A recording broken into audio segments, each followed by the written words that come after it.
Our industry is grappling with uncertainty. At the 2025 National Restaurant Association Show, you'll explore innovative solutions, strategies, and partnerships that will prepare you for whatever comes your way. Take it from me, the show has everything you need to elevate your front and back of house. You'll see, touch, taste, and demo the latest trending products across more than 900 categories, including food, beverage, technology, equipment, and more. Don't miss the industry's most trusted event taking place in Chicago, May 17th to 20th. Secure a badge by May 9th to save $30. Register today at nationalrestaurantshow.com. Rate quoted ends on May 9th and applies to operators only. Non-exhibiting suppliers are subject to a higher badge rate. Please check out the show's website. Hey there, welcome to Takeaway with Sam Oches, a podcast from Nation's Restaurant News. I am Sam Oches, editor-in-chief here at NRN, and this is the show where I give you an all-access pass to the restaurant industry's most influential decision makers.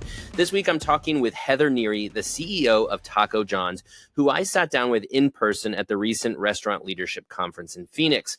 Heather took the reins at Taco John's a little over a year ago, shortly after the brand experienced the bright spotlight of the Taco Tuesday trademark battle with Taco Bell.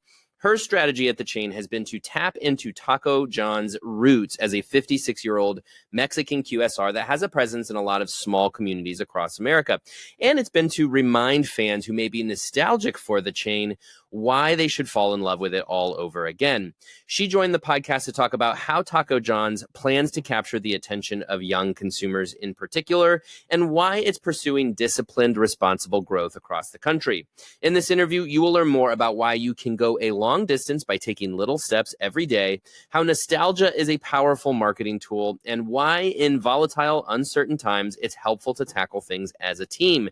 As always, be sure to subscribe to Takeaway on Apple, Spotify, or wherever you listen to podcasts. You can also leave your feedback on those platforms. A little bit of love goes a long way in getting this show to more listeners.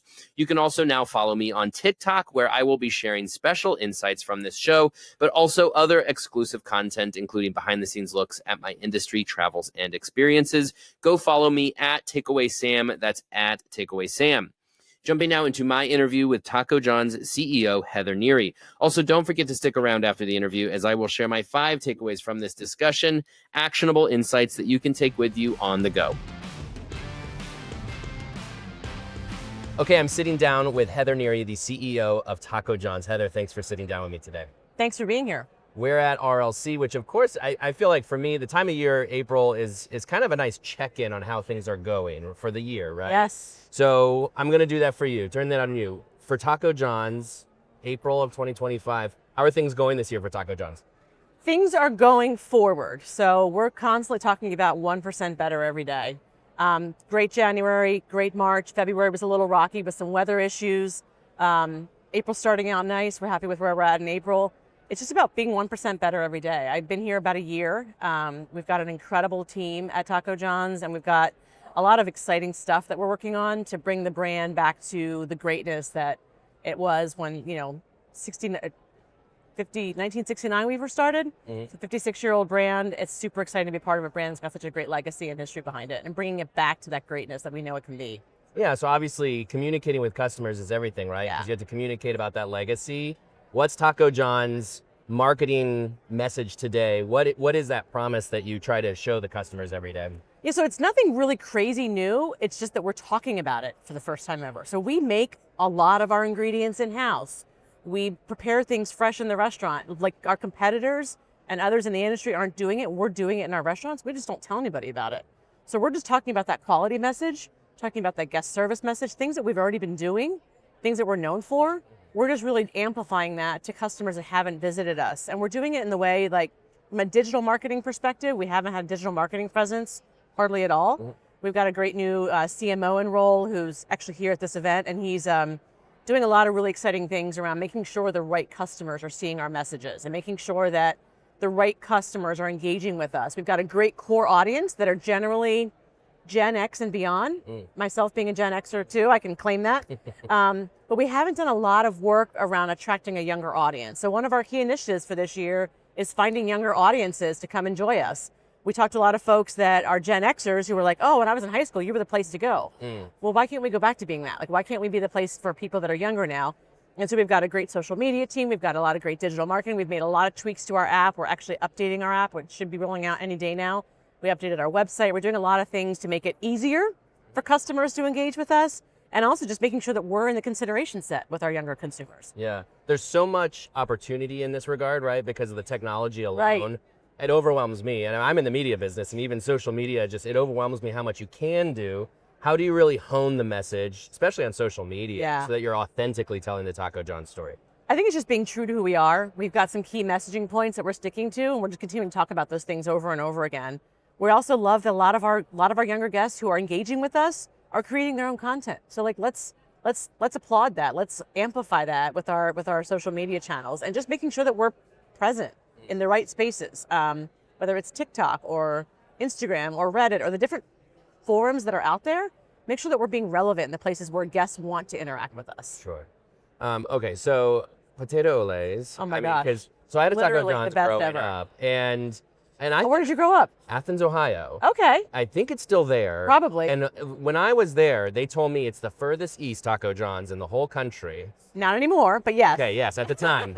But potato olays, I gotta know, like in Choco Tacos, RIP, we don't have to get into that, but the potato olays is a brand unto itself. It is. So I want to ask you about that, because it's like, especially connecting with younger consumers, branding's everything. Totally. So how do you really lean into that brand?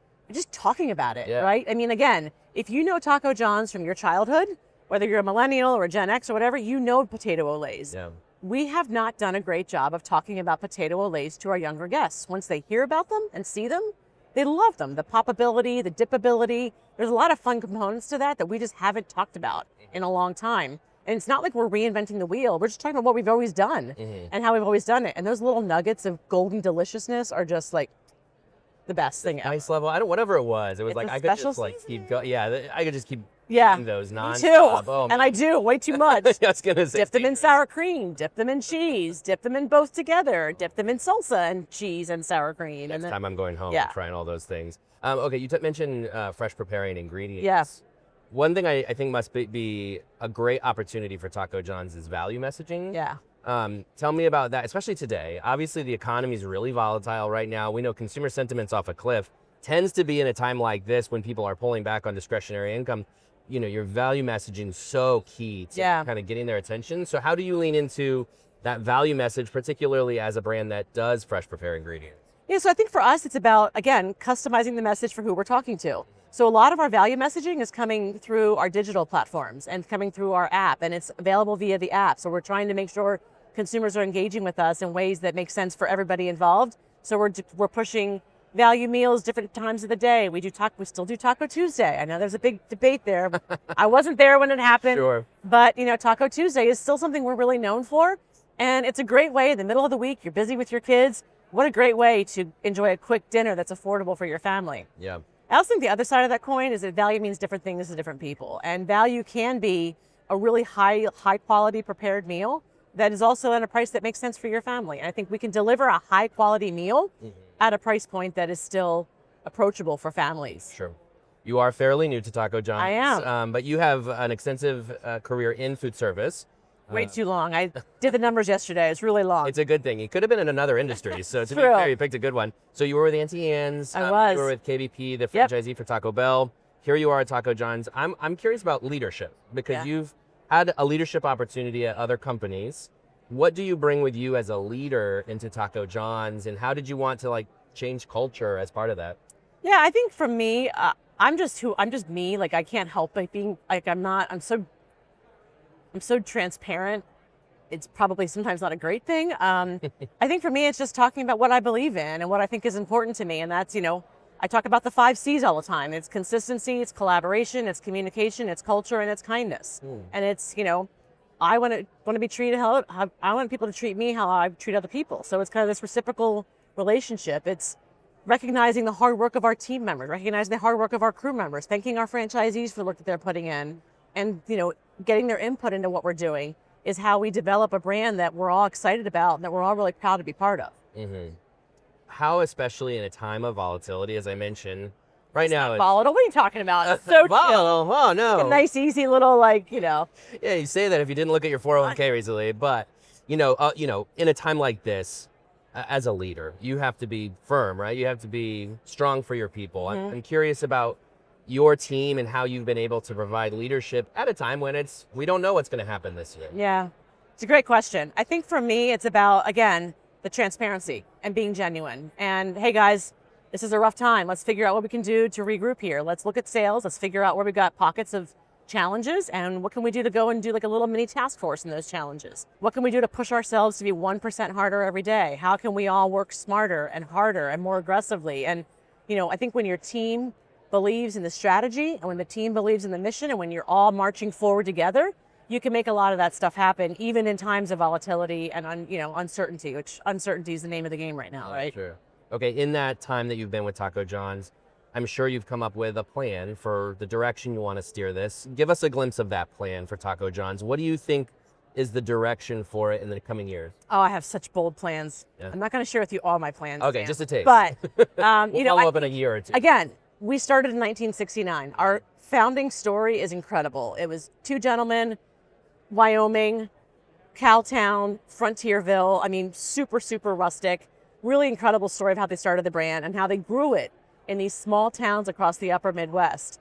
Let's harness all of that as we begin to look at who we are moving forward. So I don't think we need to, again, we're not reinventing the wheel.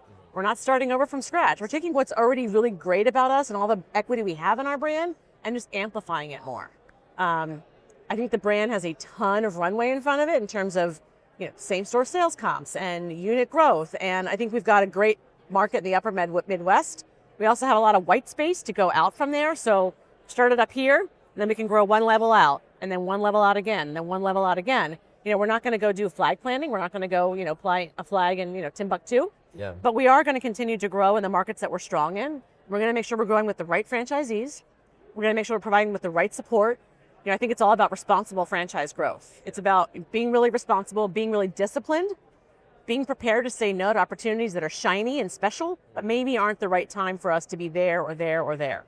You have an interesting perspective, having been with a franchise group, but Yes. also being with a franchisor. What did you glean from that experience that helps you in your relationship with franchisees today?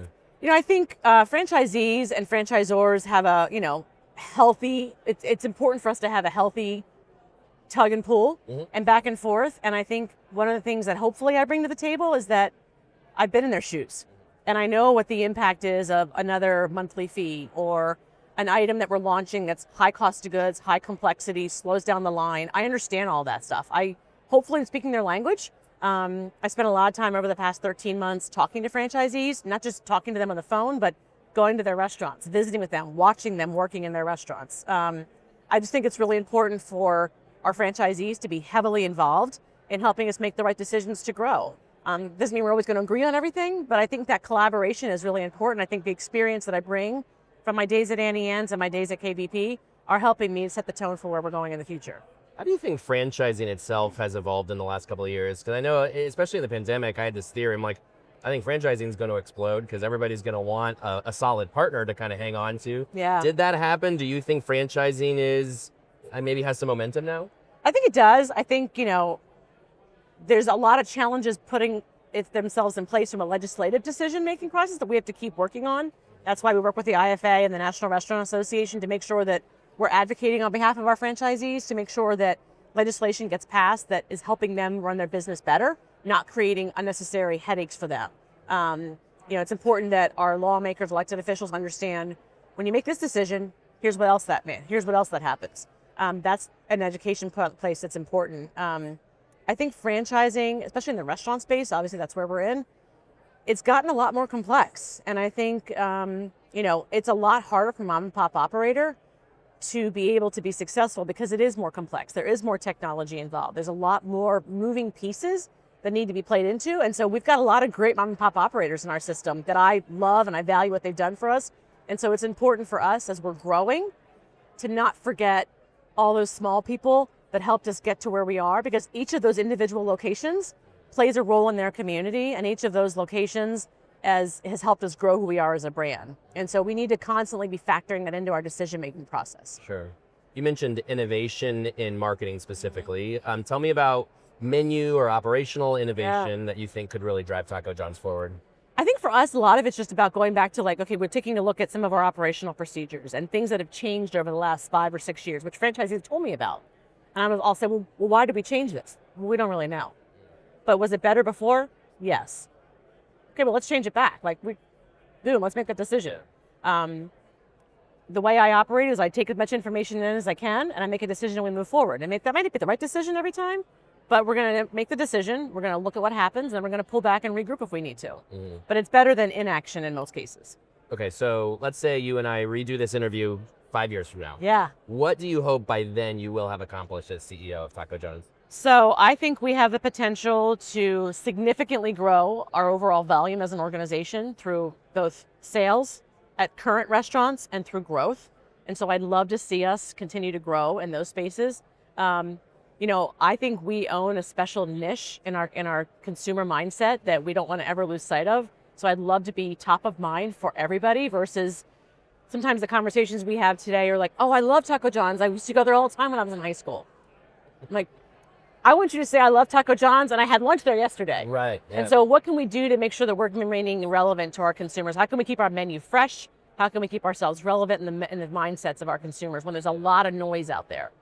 All right, speaking of leadership, we were very excited to name you to our Power List. Thank you. This month. Yes, of course. We were honored to do it. Very good company. Very good company. Wow. Very strong list of women in food service. And, it's I wrote about it in the issue, but there's still a real gap in leadership, gender parity in leadership ranks. Women make up a very small percentage of executives in food service. You're one of the very few CEOs of a restaurant company who's a woman. And I just wanted to ask about that. What do you think needs to happen to drive change for women in food service? Yeah, it's funny you says I actually played golf with another female CEO this morning, and we had this very same conversation. I would love to not have to have this conversation again. Like, I would love for it to just be the power list, and it's men and women because we're at parity. Yeah. Unfortunately, we're not there. I think women are ready for it.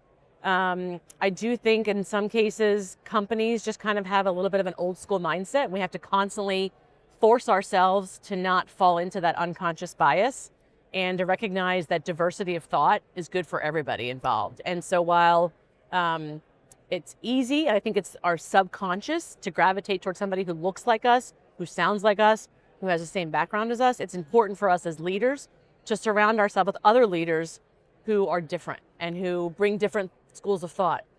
I also will say, as a woman in the food service industry, one thing that I've heard over and over again, women are the primary decision makers in the households. Women are deciding whether we're going to Taco John's or another QSR because we're busy that night. And so why wouldn't we have women working for us, helping us to make decisions? Like, we need to make sure that our executive team and our corporate team accurately reflects the guests that are visiting our restaurants and the guests that are working, and the employees that are working in our stores. Yeah, that's great. All right, Heather, last question for you. Yeah. Something very near and dear to both of us. Alex's Lemonade Stand Foundation. Yes. We both are participating in this organization. You've been participating for several years. 15. I'm relatively new to the organization, but very excited to be a part of this. I want you to talk a little bit about your work with the foundation and why this organization means so much to you. Yeah.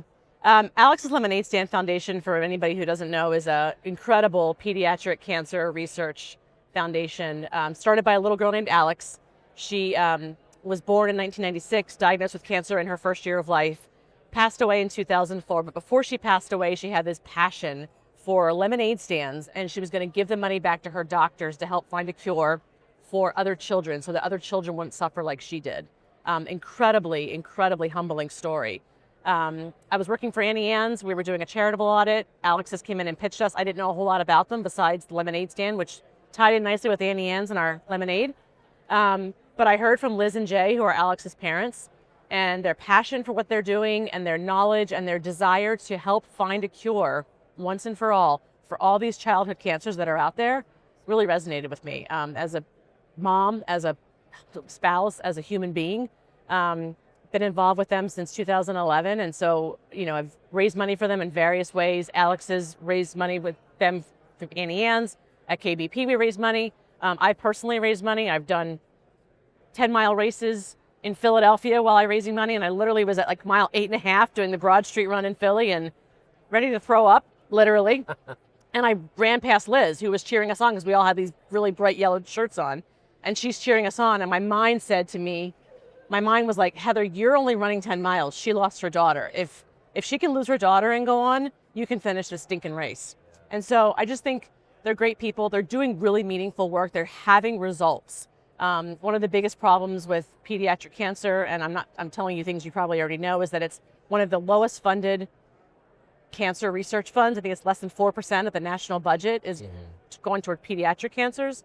And more importantly, a lot of the treatments are just junior adult treatments, and those are really damaging to children. And so what Alex's is doing is they're finding not only cures, but they're finding treatments for the existing cancers that do less damage to those children, and to also help them, in their quality of life while they're going through treatment. They do incredible programs with the super siblings. So lots of times when you have a child that has cancer, you've got other children that you're still raising that are impacted just as dramatically because mom and dad are tied up with the one child that's sick. And so for me, I think it's just, I've gotten to know them really well as people.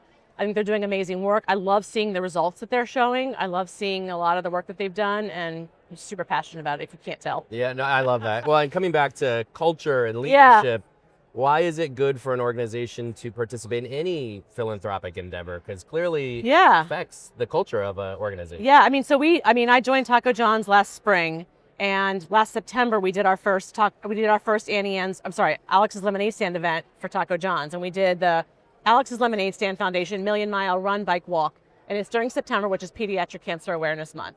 And we raised like $27,000 for them with just corporate employees and some franchisees that were logging their miles and getting fundraising and reaching out to their friends and family, which was super exciting for me, and I was glad to see the results that we had. We just had our convention a few weeks ago, and we did a charity night. Alex's was our beneficiary. We raised $59,000 for them that night. And after that, after Liz told her story about who Alex's is and what they do, I had so many franchisees come up to me and say, I want to host a lemonade this summer with my children. And I have employees who are super involved in it. And I've had several employees at Taco John's who've approached me and said, my cousin has pediatric cancer, or my parents lost a child years and years ago. And, it affects a lot of different people, and people want to be part of something good. They want to be part of something that's good for the community. And so it brings us together in a way that's super meaningful.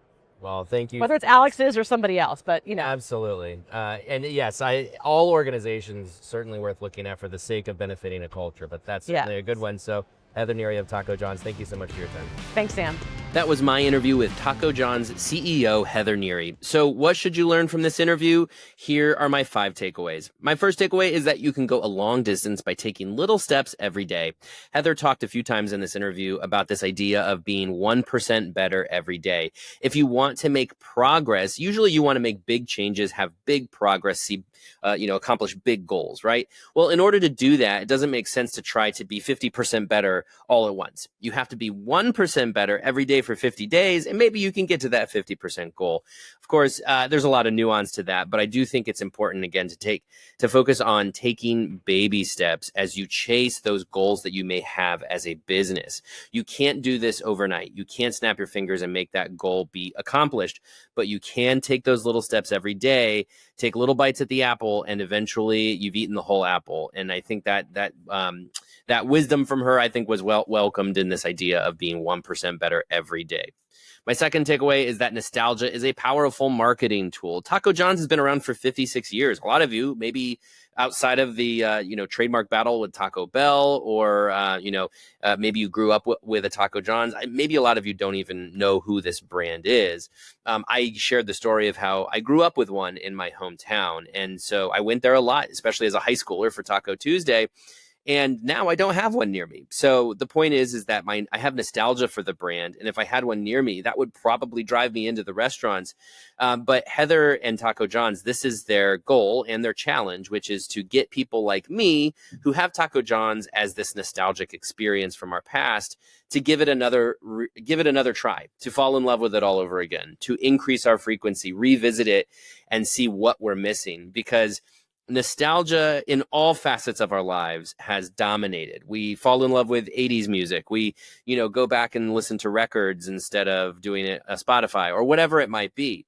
We have this nostalgic factor, this longing to have those experiences from our past. That is a powerful tool in your restaurant marketing because restaurants are so meaningful to us. They are so deeply rooted in memory. So Taco John's is chasing that as a marketing tool, using social media and other means to remind people why they need to give the brand another try. Maybe for your own business, you have some nostalgia there that you can tap into to get in front of those customers who maybe haven't been for a while. My third takeaway is that sometimes the things you should be talking about are the most obvious. So I love potato olays. If you don't know about potato olays, it's the little, round potatoes that Taco John's has, essentially like a French fry or hash brown, but it's, it's a potato olay. And these are so good, and it's such a good sub-brand within Taco John's. And as Heather mentioned, this is something they should talk about more, that they have this unique product that people love, and maybe folks don't even know about it.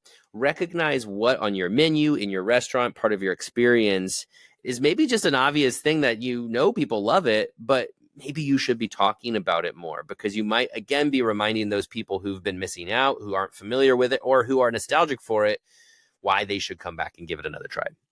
My fourth takeaway is that in volatile, uncertain times, it's helpful to tackle things as a team.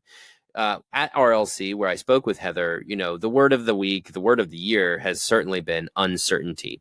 With tariffs and other economic pressures, really not knowing what's going to come down with a lot of this stuff, not knowing where the economy is going, there's just a lot of uncertainty. There's a lot of volatility, and a lot of restaurants obviously have challenges they need to tackle. And Heather really dug into how, whether that's creating a little task force or, focusing in on things to accomplish as a team, whatever it is, do it together. If you focus on your challenges as a team and try to tackle those things as that group unit, obviously it's easier to accomplish that and to tackle that challenge, but then you also get to celebrate the win as a team after you've accomplished it. So things may be uncertain right now. Try to link arms with your colleagues, tackle those challenges facing you together, and you will hopefully be able to tackle it faster than you would if you had just done it solo. But also, again, you'll have something great to celebrate as a team. My fifth and final takeaway is that disciplined, responsible growth is usually more productive than the shiny opportunities. Taco John's is in a lot of small communities around America. Heather is talking about the expansion as far as, really focusing in on the markets where they already exist and kind of fortifying those markets, but also just being very disciplined and calculated in the growth opportunities that come available to Taco John's. You sometimes can fall into the spell of like, ooh, we can grow fast, or we can grow in this fancy market, or what if we just, took a big swing and tried to do this or that. Those shiny opportunities often come your way as a business, and you have to really discern whether or not it's right for your brand, or if it's just that shiny opportunity that may seem right, but ultimately is not. Taco John's is choosing disciplined, responsible growth. And, Heather believes in that process to really get it back into growth mode and into the communities where it needs to be. That might be the growth path for your brand as well. Those are all my takeaways for today. I hope you enjoyed this episode. Please remember to subscribe to Takeaway wherever you listen to podcasts and leave your feedback. You can also email me at sam.oches@informa.com. Thanks again, and talk to you next week. Our industry is grappling with uncertainty. At the 2025 National Restaurant Association Show, you'll explore innovative solutions, strategies, and partnerships that will prepare you for whatever comes your way. Take it from me, the show has everything you need to elevate your front and back of house. You'll see, touch, taste, and demo the latest trending products across more than 900 categories, including food, beverage, technology, equipment, and more. Don't miss the industry's most trusted event taking place in Chicago, May 17th to 20th. Secure a badge by May 9th to save $30. Register today at nationalrestaurantshow.com. Rate quoted ends on May 9th and applies to operators only. Non-exhibiting suppliers are subject to a higher badge rate. Please check out the show's website.